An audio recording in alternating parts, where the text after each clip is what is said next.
নমস্কার, the nature চ্যানেলের নতুন একটা ভিডিওতে সকলকে স্বাগত জানাই। আজকে যে ভিডিওটা নিয়ে আলোচনা করব সেটা হচ্ছে দুই ধরনের সার, যেটা এই রিসেন্টলি আমি কিনে এনেছি। সেটা হলো খুরকুচি ও শিংকুচি, যেটাকে হর্ন মিল বলা হয়, আর বোন মিল বা হাড় গুঁড়ো। এই দুটো সার সম্পর্কে আজ আলোচনা করা হবে।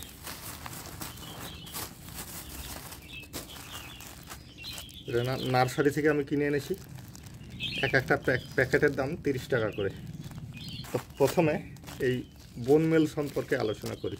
তো এই সার আমরা কেন দেব, কখন দেব, আর এটা দিলে গাছের কি উপকার হয়।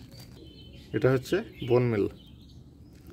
এটা বিভিন্ন জীবজন্তুর অস্থি চূর্ণ করে দেওয়া হয়েছে।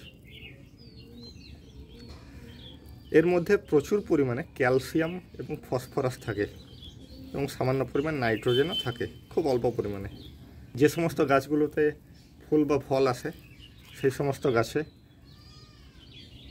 এই ফসফরাস অবশ্যই দিতে হবে। ফসফরাস গাছে দিলে কি হবে, যে গাছের মধ্যে যে ফুল আসে না বা ফল ধরে না বা ফল এসে ঝরে যায় বা গাছের কাণ্ডটা মোটা হচ্ছে না দীর্ঘদিন ধরে, সেই সময় এই ফসফরাস গাছে কাজে লাগবে।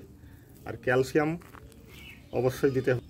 এটা ফলের গাছে অবশ্যই দিতে হবে, যে কোনো ধরনের ফলের গাছ। আর যে সমস্ত গাছগুলোতে শুধুমাত্র পাতাই দেখা যায় সেই সব গাছে খুব বেশি না দিলেও চলবে, অল্প পরিমাণ দিলেই যথেষ্ট। এবারে আসি কখন দেবেন। প্রথমে তো গাছ যখন বসাবেন এবং তার অন্তত 15 দিন আগে মাটিটা তৈরি করে নেবেন এই সার দেওয়ার। যদি দিতে চান, মাটির সঙ্গে এবং জৈব সারের সঙ্গে আরও যে সমস্ত গোবর সার বা ভার্মি কম্পোস্ট যেটাই ব্যবহার করুন না কেন, তার সঙ্গে যদি এই বোন মিল মেশান, তাহলে মাটিটাকে আগে ভালো করে তৈরি করে একটু হালকা জলে ছিটে দিয়ে 15 দিন 1 মাস হলে ভালো হয়। তারপর গাছ আপনারা লাগাতে পারেন। আর যদি সরাসরি এটা দিয়ে ব্যবহার করতে চান, তাহলে খুব অল্প পরিমাণ, 1 চামচ বা তারও কম নিতে হবে। বেশি পরিমাণ দিলে গাছ মারা যেতে পারে। আর গাছ যখন বৃদ্ধির সময় হয় গাছের, সেই সময় মাসে একবার করে দিলেই যথেষ্ট।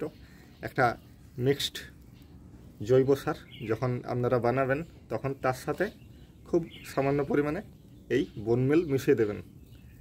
এতে করে গাছের বৃদ্ধি খুব ভালো হয়। খুরকুচি এবং শিংকুচি, যেটাকে হর্ন মিল বা হর্ন ডাস্টও বলা হয়, এর মধ্যে প্রচুর পরিমাণে নাইট্রোজেন আছে। কখন দেবেন? গাছের বৃদ্ধির সময় এটা দিতে হবে। গাছ যখন বেড়ে উঠবে সেই মুহূর্তে গাছকে দিতে হবে। গাছ যখন লাগাবেন তখন আপনারা মেশাতে পারেন।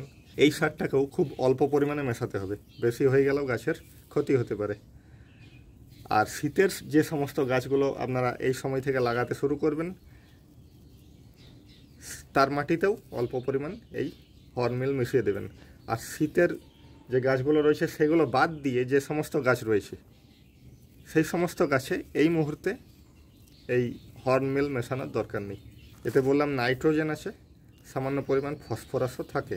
এই সারগুলোকে দীর্ঘদিন ধরে সংরক্ষণ করে রাখা যায়, তাই নষ্ট হওয়ার কোনো ভয় নেই। যত বেশি পচবে, যত সময় নেবে, ততই ভালো কাজ করবে সারগুলো। তাহলে আরেকবার ছোট করে বলে দিই, এই সময় শীতের যে গাছগুলো রয়েছে সেক্ষেত্রেই এই হর্ন মিল আপনারা ব্যবহার করবেন। শীতকালের গাছগুলো বাদ দিয়ে যে সমস্ত গাছ রয়েছে সেই গাছে এই মুহূর্তে হর্ন মিল মেশানোর দরকার নেই। আর শীতের গাছ লাগানোর আগে যখন ছোট টবে লাগাবেন, সেক্ষেত্রে হর্ন মিল দেওয়ার দরকার নেই। যদি মাটিটা আপনারা তৈরি করে নিতে পারেন, শীতের যে সমস্ত ফুল গাছ রয়েছে তার মাটি যদি 1 মাস আগের থেকেই তৈরি করে নেন তো খুবই ভালো হয়, সেক্ষেত্রে হর্ন মিল মেশাতে পারেন। তাছাড়া গাছ যখন বৃদ্ধির সময় আসে, বিশেষ করে এই শীতকালের যে ফুলগুলো বলছি, গাঁদা ফুল বা অন্যান্য যে সমস্ত ফুলগুলো রয়েছে, সেই সমস্ত গাছে আপনারা বৃদ্ধির সময় গাছে হর্ন মিল খুব অল্প অল্প করে মেশাবেন। মাসে একবার দিলেই বা 15 দিনে অল্প পরিমাণ দিলেই হবে। 1 চামচ বা হাফ চামচ। এই মুহূর্তে ফল গাছগুলোতে যেগুলোতে ফল ধরে রয়েছে বা ছোট ছোট ফলের গুটি রয়েছে সেই গাছে আপনারা হর্ন মিল মেশাবেন না, শুধুমাত্র বোন মিল মেশাতে পারেন, তাও খুব অল্প পরিমাণে। যে সমস্ত বাগানিরা এই বোন মিল ব্যবহার করতে চান না তারা এর পরিবর্তে rock phosphate, organic rock phosphate ব্যবহার করতে পারেন, অথবা কেমিক্যাল হিসাবে সিঙ্গেল সুপার ফসফেট ব্যবহার করতে পারেন। একই কাজ হবে, কিন্তু কেমিক্যালের ক্ষেত্রে খুব কম পরিমাণেই ব্যবহার করা উচিত। হর্ন মিলের বিকল্প হিসাবে আপনারা যে কোনো ধরনের জৈব বা অজৈব নাইট্রোজেনযুক্ত সার ব্যবহার করতে পারেন। তাহলে আজকের ভিডিওটা এখানেই শেষ করছি। দেখা হচ্ছে পরবর্তী একটা ভিডিওতে পরের দিন।